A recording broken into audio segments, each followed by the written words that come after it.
தீங்குக்கும் எங்களை விலக்கி மீட்ட தேவன். உங்கள் இருதயம் கலங்காதிருப்பதாக.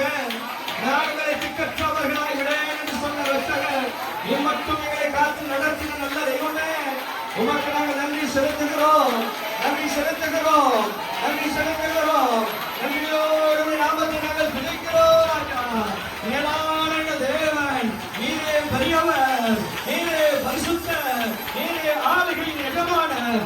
உமக்கு நன்றி நன்றி நன்றி நன்றி நன்றி நன்றி.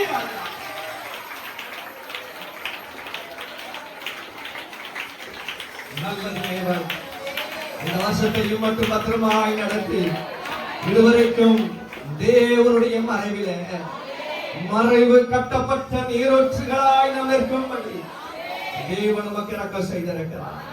சகல ஜனங்களை பார்க்கிலும் ஆசீர்வதிக்கப்பட்டிருக்கும்படி தேவன் இரக்கம் பாராட்டி இருக்கிறார். இந்த வரப்போகிற 2026 இந்த 2025 கேட்ட மரண ஓலத்தை விட அதிகம் மரண ஓலம் கேட்கும். அநேகர் குண்டோடு மரணிக்கிற காலம், வேதனை நிறைந்த காலம், வருத்தம் நிறைந்த காலம், அநேக துன்மார்க்கர் மடிந்து போகிற காலம், அநேக பரிசுத்தவான்களுக்கு விரோதமாய் எழும்புகிற மனுஷர்கள் மடிந்து போகிற காலம், கர்த்தருடைய ஜனத்துக்கு விரோதமாய் எழும்புகிற அத்தனை மனிதனையும் அதம் பண்ணுகிற காலம். கர்த்தருடைய ஜனத்திற்கோ, தேவனை அண்டிக் கொண்டிருக்கிற ஜனத்திற்கோ, இந்த மிஸ்பாவின் ஜனத்திற்கோ, பரிசுத்தத்தை காத்துக் கொண்டிருக்கிற ஜனத்திற்கோ, பரிசுத்தத்தின் வழியே வாழ்கிற ஜனத்திற்கோ இந்த நாளிலும் தேவனுடைய இரக்கங்களை சந்தரித்துக் கொள்ள முடியாது.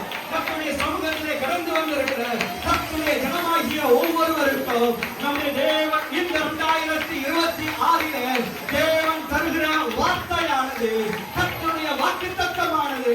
வார்த்தையிலே உண்மையுள்ள தேவனாகிய கர்த்தர் சொல்லுகிறார், இதுவரைக்கும் உண்மை சீர்படுத்தின தேவன், நம்மை சரிப்படுத்தின தேவன். இந்த புதிய வருஷத்திலே, இந்த ஜெயம் கொள்கிற வருஷத்திலே நம்முடைய தேவன் நம்மை குறித்து அவர் மகிழ போகிறார்.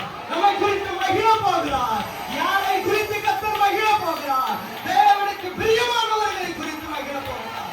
தேவனை அண்டிக் கொள்கிற ஜனத்தை குறித்து மகிழ போகிறார். தேவனுக்கு சாட்சியாக இருக்கிற ஜனத்தை குறித்து கர்த்தர் மகிழ போகிறார்.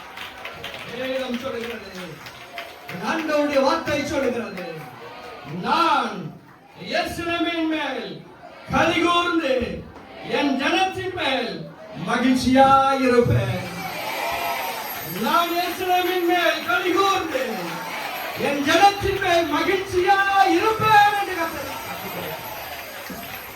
அவருடைய மகிழ்ச்சியினாலே திருப்தியாக்கப்பட போகிறோம்.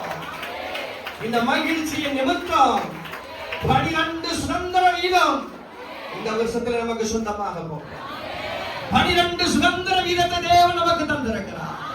ஒவ்வொரு மாதமும் ஒவ்வொரு சுதந்திர வீதம் மரணத்தை காணாமல் இருக்கும்படி தேவன் இந்த ஸ்தலத்துக்குள்ளே கடந்து வந்திருக்கிற ஒவ்வொருவருக்கும் அனுக்கிரகம் பாராட்டுங்கள்.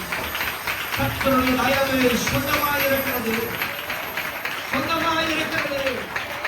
உண்மையுள்ளவர்களாக இருந்தால், பரிசுத்தமுள்ளவர்களாக இருந்தால், சாட்சியுள்ள ஜீவியம் வெளிப்பட்டால் இந்த வார்த்தை நிறைவேறும். வார்த்தை நிறைவேறும்.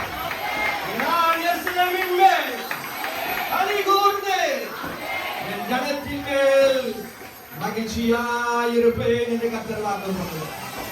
கரங்களை தட்டி கர்த்தருக்கு நன்றி செலுத்துவோம்.